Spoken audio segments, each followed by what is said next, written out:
بسم اللہ الرحمن الرحیم۔ حضرت عمر فاروق رضی اللہ عنہ کا ایک اثر انگیز واقعہ۔ خلیفہ ثانی حضرت عمر فاروق رضی اللہ عنہ نے 24 لاکھ مربع میل حکومت کی۔ راتوں کو اٹھ اٹھ کر گشت لگایا کرتے تھے اور لوگوں کی ضرورتوں کا خیال رکھتے تھے۔ کہتے تھے کہ اگر دریائے فرات کے کنارے ایک کتا بھی پیاسا مر گیا تو کل قیامت کے دن عمر سے اس بارے میں پوچھ ہوگی۔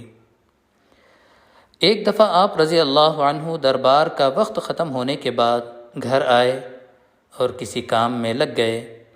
اتنے میں ایک شخص آیا اور کہنے لگا، امیر المومنین، آپ فلاں شخص سے میرا حق دلوا دیجئے۔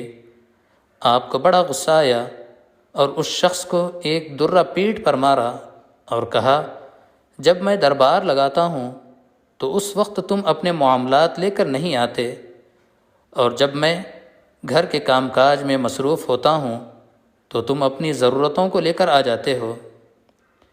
بعد میں آپ کو اپنی غلطی کا احساس ہوا تو بہت پریشان ہوئے اور اس شخص کو جسے درہ مارا تھا بلوایا اور اس کے ہاتھ میں درہ دیا اور اپنی پیٹھ آگے کی اور کہا کہ مجھے درہ مارو، میں نے تم سے زیادتی کی ہے۔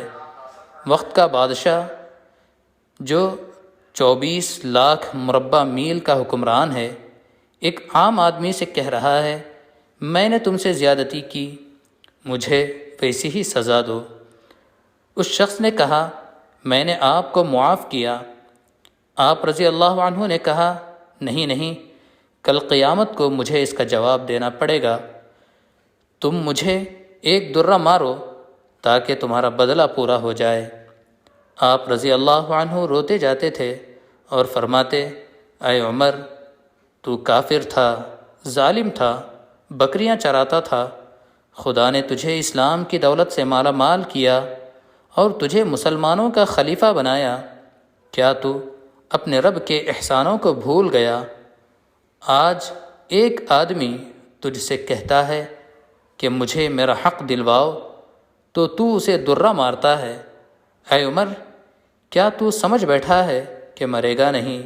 کل قیامت کے دن تجھے اللہ کو ایک ایک عمل کا حساب دینا پڑے گا۔ حضرت عمر فاروق رضی اللہ عنہ اسی بات کو دہراتے رہتے اور بڑی دیر تک روتے رہتے۔ اللہ تبارک و تعالی ہمیں بھی ایسی توفیق عطا فرمائے، دوسروں پر زیادتی کرنے سے، دوسروں پر ہاتھ اٹھانے سے یا دوسروں کو برا بھلا کہنے سے ہماری حفاظت فرمائے۔